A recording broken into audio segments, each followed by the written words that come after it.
Hello everyone.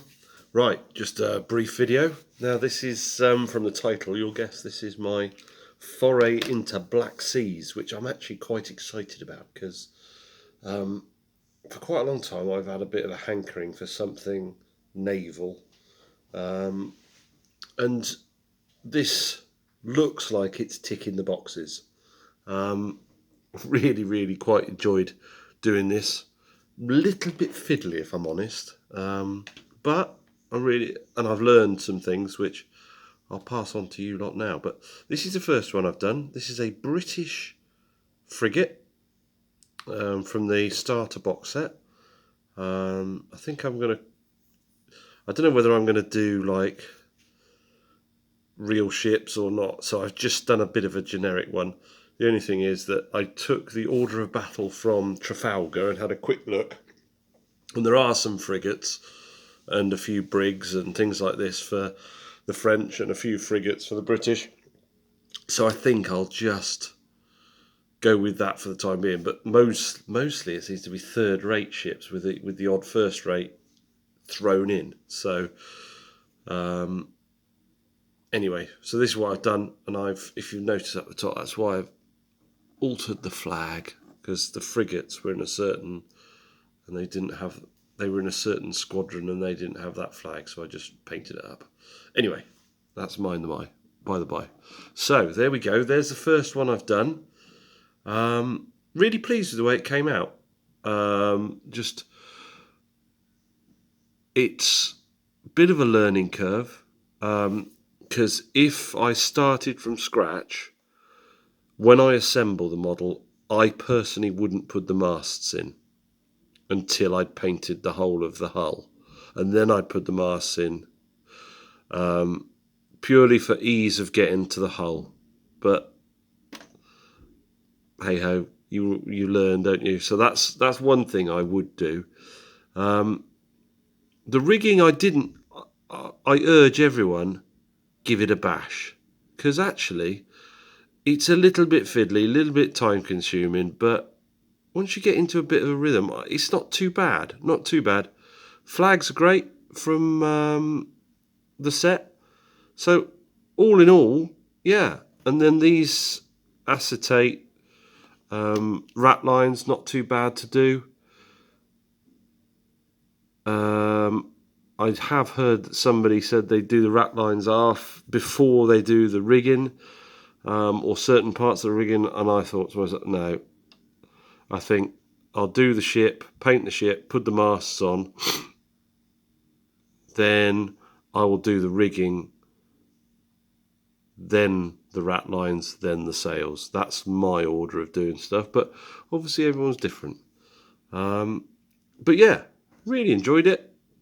I didn't go absolutely nuts on the paint job, just quite an easy job. Someone did ask, I think Becca's for you, what sort of colours I was going to use. Now, I kept my colour palette really basic, like obviously blacks and greys, and well, the standard black is I just use black with German grey as a highlight. For the deck, I ended up using desert yellow, and then all I did, I put a wash over the top. And actually I thinned it down and then I put a wash, and it looks like, I quite like it because you can see the planking quite well, and I didn't go back and highlight because it's just so small. I didn't feel the need to. And then for the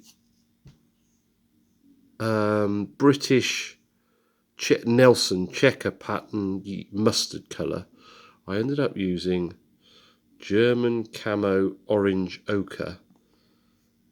Then I gave everything a black wash, and then for the highlight, I just did this again with a little bit of deep yellow shoved in, just to bring it up.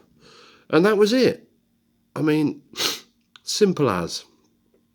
And I've also learned, now I've done it, a bit of an order to do it all in. So I'll probably start with the deck, then I'll go to the blacks, then I'll go to the ochre.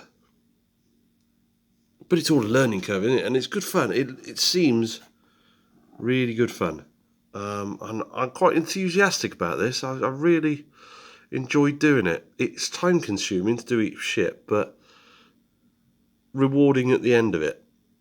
The one thing is that I am going to do, because they are quite delicate once you do all this rigging, I'm going to think about sorting a base out for it. Now, I know the game comes with wake markers, but I've already seen somebody who's put an MDF little card holder for the game with a little full sail, half sail, little pin thing, so to keep track of all of that, so you don't have all the tokens and everything on the board, which I like, because then you just have the ships and the sea and whatever terrain you put in, and that's what I prefer. So hopefully someone will bring some of those out. But I saw that on Instagram, which was quite cool. But yeah, so all in all, that's it. But I'm going to do a base, whether that's a sea base or just a clear acrylic, so then I can play on whatever colour, matte or whatever I get, and it's really thin, because then I don't handle the model so much, and you just shove it around. Anyway, waffling now. Hope everyone's all right and their projects are going well, and I'll speak to you all soon. Bye.